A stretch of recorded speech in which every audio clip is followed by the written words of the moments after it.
ஆயுள் கூடுமே.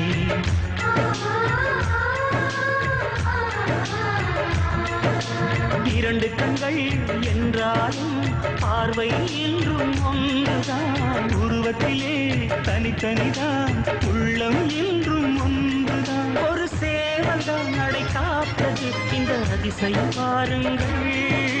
கண்ணனை வாழ்த்துங்கள்.